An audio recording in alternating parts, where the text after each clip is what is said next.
for your support. Thank you for the support of all the libraries. We appreciate it.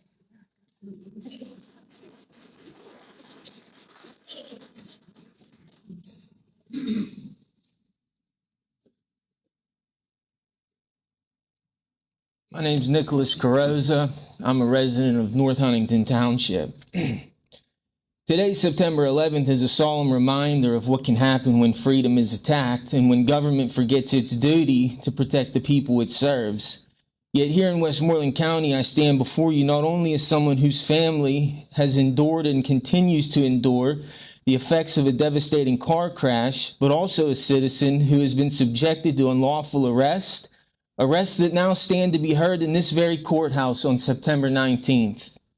What compounds this injustice is the fact that citizens addressing their own government are given arbitrary time limits, as though the truth and defense of rights can be boxed into a stopwatch. This is not liberty, it is bureaucracy masquerading as governance. The very people who swore an oath to uphold the Constitution are shrinking the public's voice to fit within their convenience. And yesterday, we all witnessed an American citizen gunned down, assassinated for exercising his rights in what is supposed to be a free country. If that doesn't shake us to our core, then we've already lost what this nation was built upon.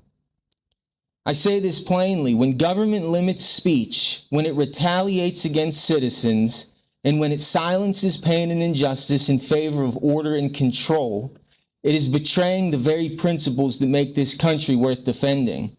On this day of all days, I remind you that your oath was not to efficiency or procedure, it was to the people, to liberty and the Constitution of the United States of America. Now, I've followed the chain of command as any citizen is instructed to do when we suffer an injustice in this country.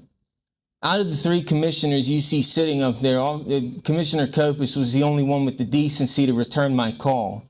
And that's because I actually have a photo accepting a recovery proclamation with Ted Copus in the picture. Kurtz didn't even have the decency to reach out to me, not a text, not a phone call, anything. And Chu, who ironically, if I'm correct in saying, promised half of his salary to the drug court, right? And then reneges on the deal, because that's what these politicians do to us. They tell us what we want to hear when they're running, and then they abandon us once they get the position. I spoke all over this county to help with the drug epidemic. When I committed my crimes and reformed myself, I gave everything I had back to this community. And now it's completely abandoned me and my family. I've had 3 recusals from judges in this courthouse.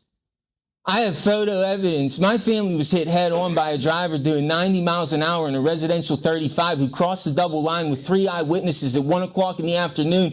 And instead of arresting him and running an investigation and calling the correct crash investigators, they ushered him off the scene at the behest of his father. Can I please have 15 seconds to say one last thing? I will forfeit my First Amendment right under threat of retaliation because Westmoreland County has shown to be a lawless area. Well, they will arrest you if they don't like what you're saying. But I will say that while courts have agreed that they can put these time limits in place to keep order of the meeting, they cannot put time limits in place on serious grievances that involve severe bodily injury and public crisis.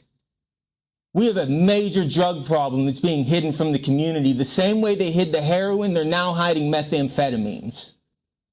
Thank you for your time. You can find me on Facebook. I'm here to help and serve the community as best I can.